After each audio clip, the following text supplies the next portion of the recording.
Assalamualaikum warahmatullahi wabarakatuh. Jadi pada kesempatan kali ini kami dari kelompok 1 akan menyampaikan materi terkait prinsip relevansi dalam pengembangan kurikulum. Sebelumnya, izinkan kami untuk memperkenalkan anggota kelompok kami. Yang pertama, saya Hairul Amri, yang kedua Maulidin Ahmad Jamil, ketiga Milati Hanifa, keempat Nadia Ardila, kelima Putri Melda, dan yang keenam Ulia Aprili. Apa itu kurikulum? Kurikulum merupakan seperangkat rencana dan pengaturan mengenai tujuan, isi, dan bahan pelajaran serta cara yang digunakan sebagai pedoman dalam kegiatan pembelajaran untuk mencapai tujuan pendidikan tertentu. Pengembangan kurikulum terus berkembang secara dinamis selaras dengan perkembangan zaman, yang artinya perkembangan kurikulum disesuaikan dengan kebutuhan zaman yang akan dihadapi oleh para peserta didik.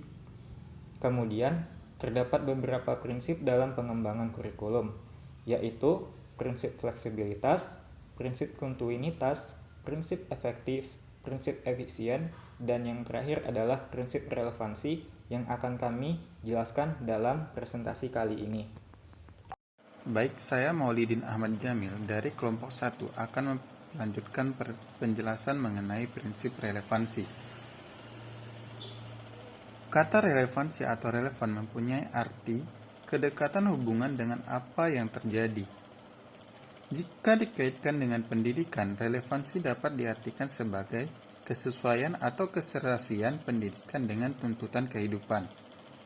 Pendidikan dipandang relevan bila hasil yang diperoleh dari pendidikan tersebut berguna bagi kehidupan, baik untuk diri peserta didik maupun masyarakat luas.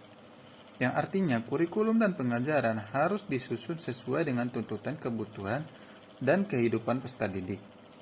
Dalam upaya pengembangan kurikulum harus memperhatikan prinsip relevansi ini, karena dalam proses merancang kurikulum harus mempertimbangkan kebutuhan dan keadaan pendidikan yang dialami, sehingga kurikulum yang dirancang bisa menyesuaikan dengan apa yang diharapkan dan mampu memberikan manfaat yang dimaksudkan. Baiklah, perkenalkan saya Poppy Putri Melda akan menjelaskan mengenai relevansi eksternal dan internal, di mana relevansi eksternal yaitu antara tujuan, isi, dan proses belajar yang tercakup dalam kurikulum, hendaknya relevan dengan tuntutan, kebutuhan, dan perkembangan masyarakat. Apa yang tertuang dalam kurikulum hendaknya mempersiapkan siswa untuk bisa hidup dan bekerja dalam masyarakat, dan tidak hanya menyiapkan anak untuk kehidupan sekarang, tetapi juga akan datang. Selanjutnya yaitu adalah relevansi internal, yaitu kesesuaian atau konsistensi antara rancangan kurikulum dengan komponen-komponen kurikulum itu sendiri yang meliputi tujuan, isi, proses penyampaian, dan penilaian. Sekian pemaparan materi dari saya.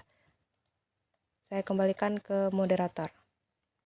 Baiklah, perkenalkan, nama saya Nadia Ardila. Saya akan menjelaskan tentang aspek relevansi dengan kehidupan. Yang pertama ada relevansi pendidikan dengan lingkungan hidup peserta didik. Dalam pengembangan kurikulum, termasuk dalam penentuan bahan ajar, hendaknya disesuaikan dengan kehidupan nyata peserta didik. Yang kedua, relevansi pendidikan dengan perkembangan kehidupan masa sekarang dan masa yang akan datang. Materi atau bahan yang diajarkan kepada peserta didik hendaklah memberi manfaat untuk persiapan masa depan peserta didik. Oleh karena itu, keberadaan kurikulum di sini bersifat antisipasi yang memiliki nilai prediksi secara tajam dan penuh perhitungan. Seperti yang kita tahu, dunia terus berubah dengan cepat. Pendidikan yang baik dapat membantu peserta didik menjadi lebih fleksibel dan mampu beradaptasi dengan perubahan ekonomi, teknologi, dan sosial yang terus berkembang. Selanjutnya ada relevansi pendidikan dengan tuntutan dalam dunia pekerjaan. Kurikulum dan proses pendidikan sebisa mungkin dapat diorientasikan ke dunia kerja sesuai dengan jenis pendidikannya, sehingga nantinya pengetahuan teoretik dari sekolah dapat diaplikasikan dengan baik ke dalam dunia kerja. Pendidikan membantu mempersiapkan individu untuk memasuki dunia kerja dan berkontribusi dalam masyarakat. Oleh karena itu, keterampilan dan pengetahuan yang diperoleh melalui pendidikan sangatlah penting dalam menghadapi tantangan ekonomi dan persaingan kerja. Sekian dari saya kembalikan ke moderator.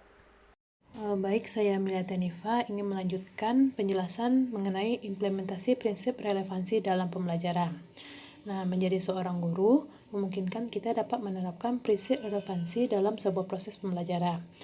Beberapa contoh penerapan prinsip relevansi dalam pembelajaran adalah sebagai berikut. Yang pertama yaitu menyusun alur pembelajaran menggunakan sebuah model pembelajaran yang relevan dengan tujuan pembelajaran. Yang kedua, menyusun alat evaluasi yang relevan dan dapat diukur dengan baik capaian pembelajarannya. Yang ketiga, menyusun rancangan proses pembelajaran yang disesuaikan dengan kebutuhan peserta didik. Yang keempat, yaitu menyusun rancangan proses pembelajaran yang disesuaikan dengan perkembangan zaman dan nilai-nilai budaya yang sekarang. Baik, perkenalkan nama saya Ulia Prilly. Di sini saya akan menjelaskan tentang implementasi prinsip relevansi. Sebagai contoh pengembangan kurikulum yang mempertimbangkan relevansi dalam pengembangannya adalah kurikulum 2013 yang berubah menjadi kurikulum merdeka. Sesuai kebutuhan relevan dengan perkembangan zaman, lalu kemudian berubah hingga sekarang menjadi kurikulum merdeka. Salah satu tujuan kurikulum merdeka adalah mengejar ketinggalan pembelajaran yang disebabkan oleh pandemi COVID-19. Kurikulum ini dibuat dengan tujuan agar pendidikan di Indonesia bisa seperti di negara maju, yang mana siswa diberi kebebasan dalam memilih apa yang diminatinya dalam pembelajaran. Adapun contoh dari implementasi prinsip relevansi yaitu di SMA Negeri 1 Koto Sungai Lasi mengadakan pelatihan pembuatan media pembelajaran interaktif guru dengan tujuan agar guru dapat membuat media yang sesuai dengan perkembangan zaman dan karakter siswa saat ini. Yang kedua yaitu di Sekolah SLB Al-Muiz Kerinci mengadakan perlombaan olahraga dan seni sebagai upaya penerapan prinsip relevansi terhadap kebutuhan perkembangan potensi peserta didik yang bukan hanya di bidang akademik. Baiklah, demikianlah presentasi kelompok kami dan saya akhiri. Terima kasih. Assalamualaikum warahmatullahi wabarakatuh.